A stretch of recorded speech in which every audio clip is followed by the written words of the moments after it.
Grandma's voice came through the lawyer's laptop, thin and shaky, and my mother stopped crying mid-sob. The office went silent except for the wall clock ticking behind us. A box of tissues sat between Mom and me like a joke. Dad stared at the carpet, twisting his wedding ring, refusing to look at the screen. Then Grandma said the words that made my stomach drop. I was afraid of this. Mom's face went pale. That was when I understood my $90,000 inheritance hadn't just disappeared after Grandma died. Grandma had known someone might try to take it. After Grandma Evelyn died, everyone kept telling me I was handling it well. That was the problem with being quiet. People mistake it for strength. They see a woman in a neat black dress, hair pinned low, makeup still in place, and they decide she must be fine. They don't see her sitting in her car after the funeral, gripping the steering wheel until her knuckles ache because the one person who always noticed her was now gone. My name is Natalie Brooks. I'm 32 and I work as a healthcare administrator. My whole job is built around records, authorizations, timelines, billing questions, all the boring details people hate until something goes wrong. So when things started feeling off after Grandma's funeral, I didn't want to call it suspicion. I called it paying attention. Grandma was my mother's mother, but she never loved me like an extra branch on the family tree. She loved me like she had chosen me on purpose. When I was little, she remembered the books I liked when I was in college eating cheap soup and pretending student loans didn't scare me. She mailed me grocery cards with little notes tucked inside. Her favorite line was, "Don't let anyone make you feel expensive to love." I didn't understand how much I needed that sentence until she wasn't there to say it anymore, a few months before she passed. She called me over to her small kitchen. It smelled like mint tea and the lemon soap she used on everything. Her hands were thinner then, the veins raised under her skin, but her eyes were sharp. "I want you to have a clean start," she said. I told her not to talk like that. She gave me that look grandmothers give when they love you too much to let you lie to yourself. "Natalie, listen." That was when she told me she had arranged for $90,000 to go to me after she was gone. Not to the family, not to my parents, to me. She wanted me to pay down my student loans, build an emergency fund, maybe finally move somewhere that didn't have a heater that coughed all night. After the funeral, my parents' house still smelled like lilies and reheated casseroles. Mom kept a tissue in her hand even when she wasn't crying. Dad barely spoke. Every time I asked about the estate, Mom said, "It's complicated," Dad would only say. "Ask your mother." At first, I believed them. Then I found the envelope Grandma had given me, with my name on it and one line in her handwriting, for when you need to stand on your own. The first time I asked about the inheritance directly. Mom was standing at the kitchen sink, rinsing a coffee mug that was already clean. The dishwasher hummed behind her. The overhead light made everything look too yellow. Dad sat at the table with the newspaper open in front of him, but he hadn't turned a page in 10 minutes. I had brought the envelope with me. Grandma's handwriting was still on the front.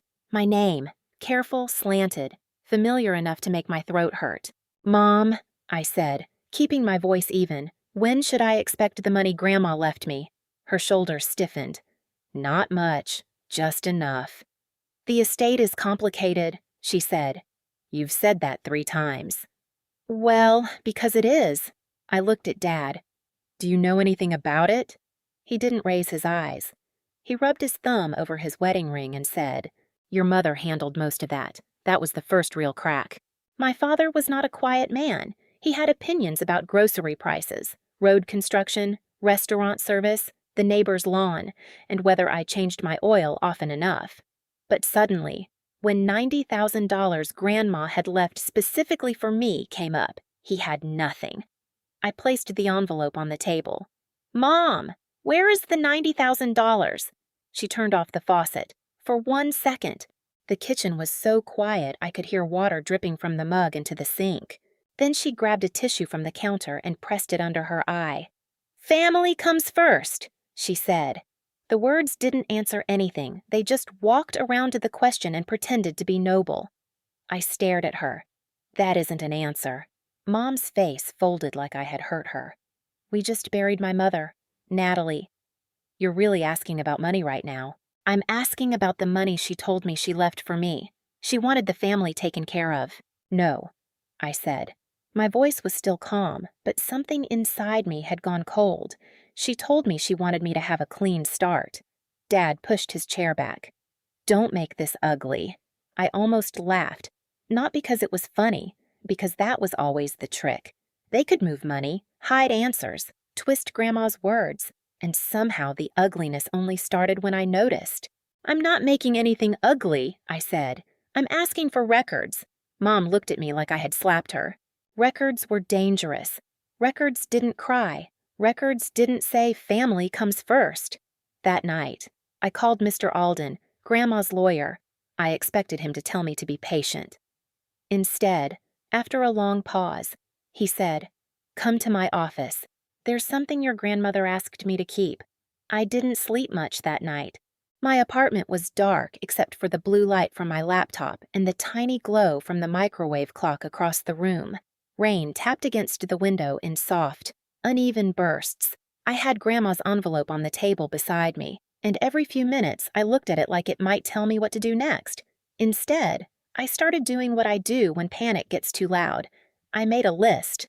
Dates, conversations, what Mom said, what Dad didn't say. The exact words, "family comes first." I saved the texts where Mom kept saying the estate was still being sorted. I printed the email from Mr. Alden confirming Grandma had left something specifically for me. Then I called Renee. She was the kind of friend who didn't feed your anger just to make you feel supported. She asked questions that made you sit up straighter. "Did they give you accounting?" she asked. "No." "Then stop arguing feelings. Ask for accounting." That sentence stayed with me all the way to Mr. Alden's office the next morning. His office was small and old-fashioned, with dark shelves, framed certificates, and a wall clock that ticked too loudly. There was a box of tissues on the table, like he knew grief and paperwork usually arrived together. Mr. Alden didn't rush me. He listened while I explained what Mom had said, what Dad had avoided, and how Grandma had told me about the $90,000 herself. When I finished, he folded his hands. "Your grandmother's documents are clear," he said. "That money was intended for you specifically." My chest tightened. Then why don't I have it? "That's what we need to determine through accounting." He explained it carefully. Not like television. Not like one dramatic revelation solves everything. If Mom had been handling certain estate matters, she had a duty to keep records. If money meant for me had been used for other purposes. We needed statements, withdrawals, transfers, dates. "Do you think they stole it?" I asked. He didn't bite. "I think we need documents before we use words we can't take back." So we started there. A written request went out for full accounting. Mom called within an hour. "Why are you making this legal?" she demanded, her voice sharp in a way grief couldn't cover. "You made it unclear," I said. "I'm making it documented." The first accounting we received was thin. Too thin. It had vague labels like family expense and temporary need. One large transfer sat there with no real explanation. Dated after the funeral. Another payment seemed connected to one of Dad's personal debts. I stared at the numbers until they blurred. This wasn't confusion. This was someone hoping I would be too sad to read. 2 days later, Mr. Alden called again. His voice sounded heavier this time. "Before your grandmother passed, she recorded a message," he said. "She told me to play it only if the money became a problem." When I walked into Mr. Alden's office, my mother was already crying. Not softly, not the kind of crying that comes from grief when it catches you off guard. This was controlled crying, a tissue pressed under one eye, shoulders trembling just enough, the performance she used when she wanted the room to stop asking questions. Dad sat beside her with both hands clasped between his knees, staring at the carpet. Mr. Alden had his laptop on the desk. The wall clock ticked behind him, slow, loud, unforgiving. Mom looked at me like I was the one who had dragged everyone into something shameful. "This is unnecessary," she said. My mother trusted me. Mr. Alden adjusted his glasses. "Mrs. Brooks, your mother trusted you to respect her wishes. Those are not always the same thing." Mom's mouth tightened. Dad shifted in his chair. "We did what we had to do." I looked at him. "Then say it." Say what you did." He rubbed his wedding ring until the skin around it turned red. Nothing. That silence hurt worse than shouting, because it meant he knew. He knew exactly where Grandma's money had gone, and he was still hoping my mother's tears would do all the talking for him. Mr. Alden turned the laptop slightly toward us. "Before Evelyn passed," he said. She recorded a short message. She asked me to play it only if there was confusion about Natalie's inheritance. Mom sat straighter. My mother was sick. She didn't always know what she was saying. Mr. Alden's voice stayed calm. She was very clear that day. He clicked play. For a second. The screen showed only Grandma's kitchen, the yellow curtains, the little rooster clock above the stove, the same place where she used to make mint tea and pretend store-bought cookies were a recipe. Then Grandma appeared. She looked smaller than I remembered, tired, wrapped in a blue cardigan, but her eyes were still hers, sharp, present, mine. "Natalie," she said, and my chest cracked open. Mom made a sound beside me, like she was about to start sobbing harder. Then Grandma continued, "If you're watching this, it means there's a problem with the money I left you." Mom went still. "I want this understood clearly," Grandma said. "The $90,000 is for Natalie, not for household bills, not for family emergencies, not for anyone else's debt." Dad's head dropped. My hands were locked together in my lap. Grandma took a slow breath on the screen. "I love my daughter," she said, "but I know Caroline. She will tell herself she is protecting the family. And I know Richard. He will let someone else carry the shame if it keeps him from facing his own." Mom stopped crying. Just stopped. No sob, no sniffle, no trembling tissue. Her face went flat and pale, like the video had reached across the desk and wiped the act right off her. Then Grandma said it. I was afraid of this. The room went so quiet I could hear the laptop fan. Grandma looked into the camera. "Natalie, don't let anyone convince you that love means being last. I left this for you because you have stood alone too many times." The video ended. No one moved. "Finally," Dad whispered. "I was going to pay it back." I turned to him. "How much of it went to your debt?" Mom looked at Mr. Alden. "Can we not do this now, mister?" Alden closed the laptop and placed one sheet of paper on the desk. "We start," he said, "with formal accounting. No one paid me back that day." There was no movie moment where Dad opened his checkbook with shaking hands or Mom collapsed into an apology so beautiful it fixed everything.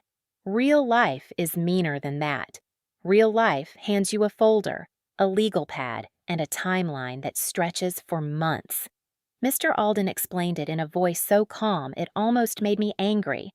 "We need complete accounting," he said. "Bank statements, transfer records, withdrawals, any communication about the estate funds. Then we determine what was used improperly."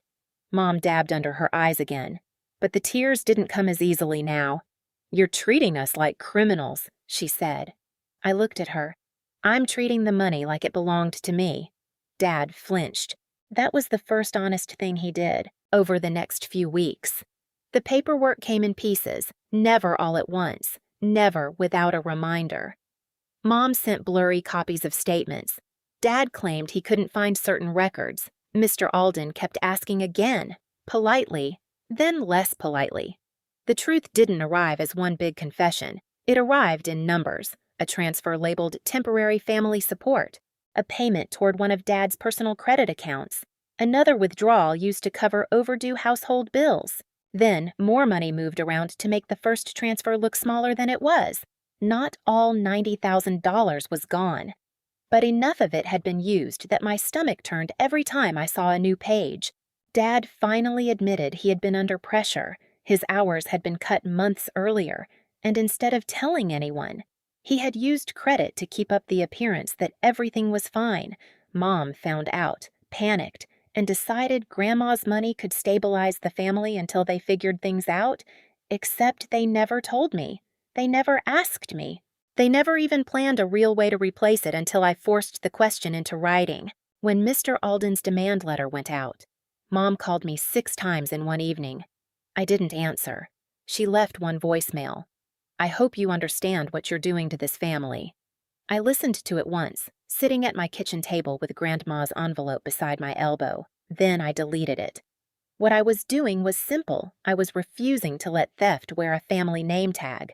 The letter required full repayment through a written plan, acknowledgement that the funds had been used outside Grandma's stated intent, and no further access to anything meant for me, if they refused. Mr. Alden was prepared to pursue a civil claim over misuse of estate funds. That finally got their attention. They signed. Not because they suddenly understood me, because paper had cornered them where guilt couldn't protect them. The first payment arrived a month later. It wasn't enough to heal anything. It didn't bring Grandma back. It didn't make my parents safe people. But when I saw the transfer clear, I cried anyway, not for the money, for the fact that, for once, the truth had a receipt. I watched Grandma's video again that night, not because I needed more pain. I had plenty. I watched it because, for the first time in weeks, her voice didn't feel like a goodbye. It felt like someone standing beside me. My apartment was quiet. A cup of tea cooled near my laptop. The old envelope sat on the table, soft at the edges from how many times I'd touched it. For when you need to stand on your own, I used the first repayment to pay down part of my student loans. It wasn't some magical fresh start. It didn't erase years of stress or suddenly make me feel whole. But it was the first step Grandma meant for me to have. My parents still tell certain relatives that I chose money over family. Mom says I embarrassed her during grief. Dad says he was going to fix it eventually. Maybe that story helps them sleep. Mine helps me stand. Because I didn't fight over cash. I fought over the last promise Grandma made to me. I fought because she knew I would be guilted, cornered, and told to be the bigger person while everyone else spent what she left in my name. I don't hate my parents. That would be easier. Honestly. Hate is clean. This is messier. I love people I no longer trust with my peace. So now I keep distance. I keep records. I keep my finances where no one can touch them. And when someone says, family comes first, I ask myself one question. Which family, the one that uses you or the one that protects you even after she's gone? Grandma didn't just leave me $90,000. She left me proof that I was worth protecting. If someone in your family used the inheritance meant for you and called it family needs, would you forgive it to keep the peace? Or would you demand the truth?